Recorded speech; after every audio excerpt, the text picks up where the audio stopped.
اب اللہ تعالیٰ نے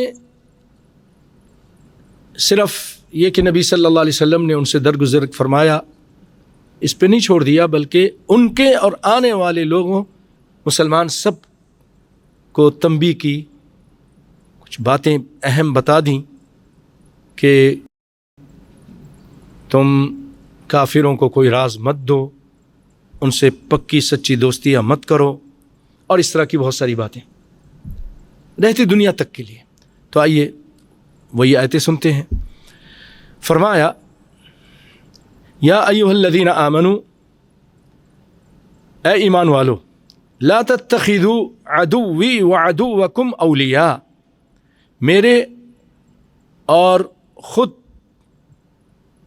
اپنے دشمنوں کو اپنا دوست مت بناؤ، میرے دشمنوں اور اپنے دشمنوں کو دوست مت بناؤ۔ تلقون الیہم بالمودہ، تم تو دوستی سے ان کی طرف پیغام بھیجتے ہو، یہ جو تم نے پیغام بھیجا دوستی سے۔ وقد کفروا بما جاءکم من الحق،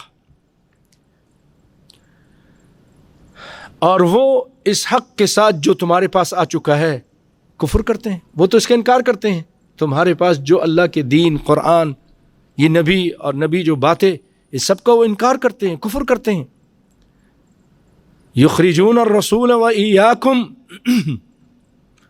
اللہ تعالیٰ ان کے جرم بتا رہا ہے کہ تم ایسے مجرموں سے دوستی کر رہے ہو۔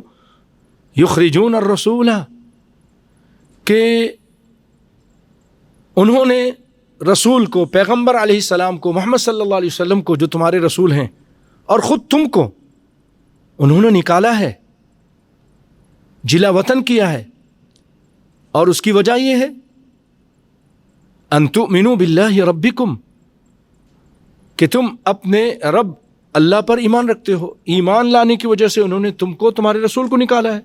ان تؤمنوا باللہ ربکم ان کنتم خرجتم جہادا فی سبیلی وابتغاء مرضاتی تسرون الیہم بالمودہ۔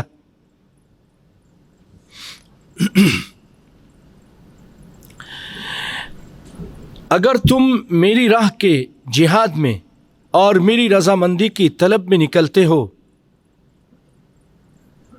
تو ان سے دوستیاں نہ کرو۔ مطلب یہ ہے تسرون الیہم بالمودہ،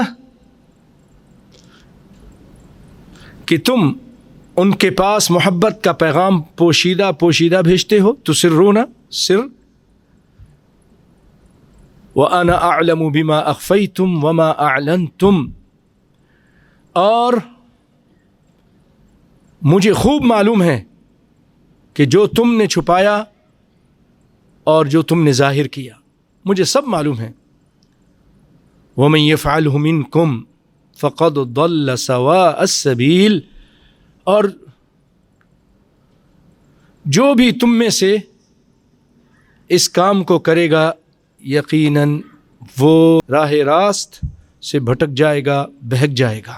پھر آگے اللہ تعالیٰ فرما رہا ہے إِن يَثْقَفُوكُمْ يَكُونُوا لَكُمْ أَعْدَاءً، إِن يَثْقَفُوكُمْ، اگر وہ تم کو قابو میں کر لیں، اگر وہ تم پر فتح یاب ہو جائیں،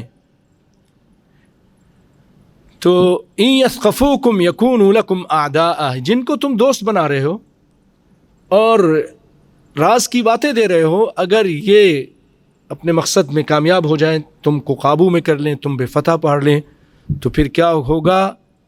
تمہارے دشمن ہوں گے۔ لَكُمْ أَعْدَاءً يَكُونُوا لَكُمْ أَعْدَاءً، تو یہ تمہارے دشمن ہوں گے۔ وَيَبْسُطُوا إِلَيْكُمْ أَيْدِيَهُمْ وَأَلْسِنَتَهُمْ بِالسُّوءِ وَوَدُّوا لَوْ تَكْفُرُونَ، اور کیا کریں گے؟ برائی کے ساتھ تم پر دست درازی کریں گے، دست درازی کریں گے، زبان درازی کرنے لگیں گے، اور دل سے یہ چاہیں گے کہ تم بھی کفر کرنے لگ جاؤ، یعنی کافر بن جاؤ۔ پھر آگے فرما رہا ہے ان بچوں کی وجہ سے تم نے یہ قدم اٹھایا کہ تمہارے بچے، تمہارے رشتہ دار، تمہارا خاندان وہاں محفوظ ہو جائے، اللہ فرماتا ہے لن تنفعکم ارحامکم ولا اولادکم یوم القیامہ، اور یہ کہ قیامت کے دن یہی بچے جن کی وجہ سے تم یہ کرتے رہے، یہ تم کو دیکھ کر بھاگیں گے. یوم یفر المرء من اخیہ وامہ وابیہ وصاحبتہ وبنیہ، اولاد کو دیکھ کر بھاگے گا. تو ان بچوں کے لیے ایسا مت کرو.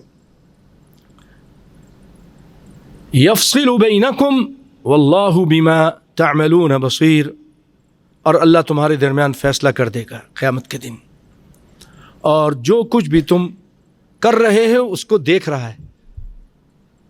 اللہ اکبر.